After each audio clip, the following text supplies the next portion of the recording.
নেপালে বেড়াতে গিয়ে ভয়ঙ্কর দুর্ঘটনার কবলে পড়লেন ভারতীয়রা। ধসের কারণে নদীতে ভেসে গিয়েছে দুটি যাত্রীবাহী বাস। শুক্রবার 12ই জুলাই মধ্যরাতে এই দুর্ঘটনাটি ঘটেছে। নেপালের চিতওয়ান জেলার নারায়ণঘাট মুগলিং সড়কের পাশে সীমালতাল এলাকায় ধস নামে। বিশাল ধসের ধাক্কায় যাত্রীবাহী দুটি বাস ত্রিশূলী নদীতে পড়ে ভেসে যায়। বাস দুটিতে 65 জন যাত্রী ছিলেন। এক বাস বীরগঞ্জ থেকে কাঠমান্ডু যাচ্ছিল এই বাসটি। সেই বাসেই ছিলেন ওই 7 ভারতীয়। দুর্ঘটনার তীব্রতার কারণে মৃতের সংখ্যা আরো বাড়তে পারে বলে জানা যাচ্ছে। এখনো অনেক যাত্রী নিখোঁজ রয়েছেন। চিতওয়ানের প্রধান জেলা আধিকারিক ইন্দ্রদেব যাদব বলেছেন যে কাঠমান্ডু গামী এন গাস বাসে 24 জন যাত্রী ছিলেন, যখন কাঠমান্ডু থেকে গৌড়গামী গণপতি ডিলাক্স বাসে প্রায় 41 জন যাত্রী ছিলেন। রাত 3:30টার দিকে এই দুর্ঘটনা ঘটে বলে জানা গিয়েছে। গণপতি ডিলাক্স বাসে থাকা 3 যাত্রী লাফ দিয়ে প্রাণ বাঁচাতে সফল হয়েছেন। অবিরাম বৃষ্টির কারণে ধসের আশঙ্কায় নারায়ণঘাট কাঠমান্ডু সড়কটি 15 দিনের জন্য বন্ধ করে দিয়েছিলেন। তা সত্ত্বেও ওই রাস্তায় বাস কেন নিয়ে যাওয়া হলো তা নিয়েও প্রশ্ন উঠছে। গত কয়েকদিন ধরে নেপালি যে জায়গা, সেখানে নেপালে ভারী বৃষ্টিপাত হচ্ছে, বিভিন্ন স্থানে ভূমিধসের ঘটনা ঘটছে, যার কারণে দেশটির বেশ কয়েকটি রাস্তা ও জাতীয় সড়ক বন্ধ হয়ে গেছে।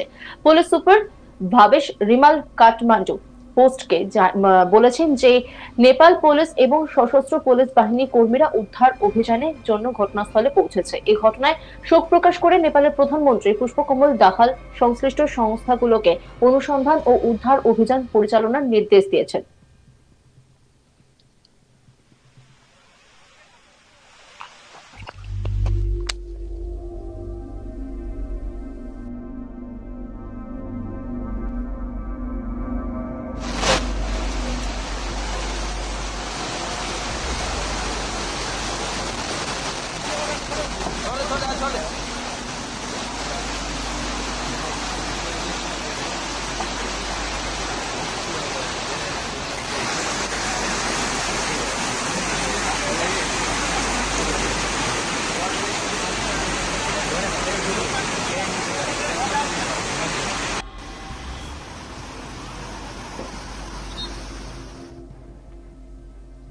গুরুতর জখম অবস্থায় হাসপাতালে ভর্তি করানো হয়েছে 22 জন যাত্রীকে। নিহতদের পরিচয় জানার চেষ্টা চলছে। নেপালগঞ্জ থেকে বাসটি রাজধানী কাঠমান্ডুর দিকে যাচ্ছিল। সেই সময় হঠাৎ নিয়ন্ত্রণ হারিয়ে বাসটি সেতুর রেলিং গিয়ে ধাক্কা মারে এবং নদীতে গিয়ে পড়ে।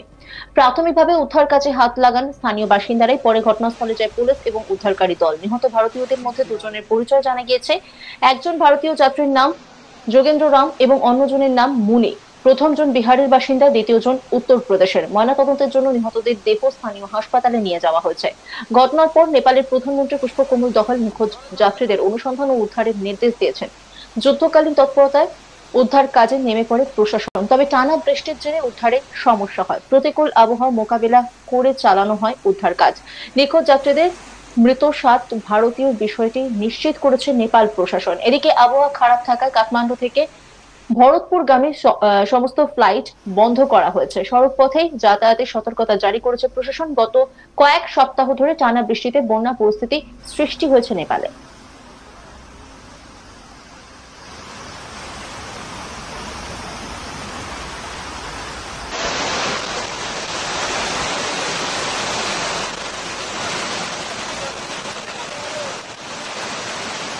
क्या रे?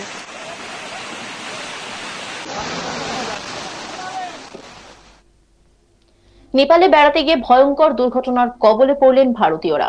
ধসের কারণে নদীতে ভেসে গিয়েছে দুটি যাত্রীবাহী বাস।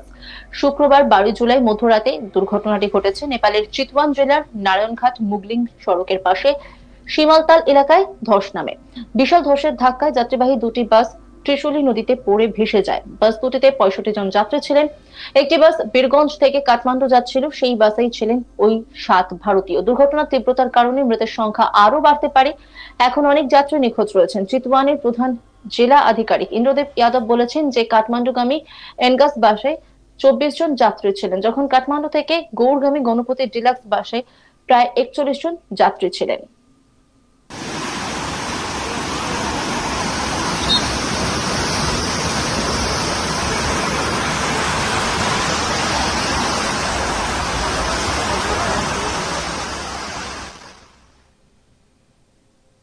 নজর রাখুন আজ তাক বাংলার ইউটিউব স্ট্রিমে।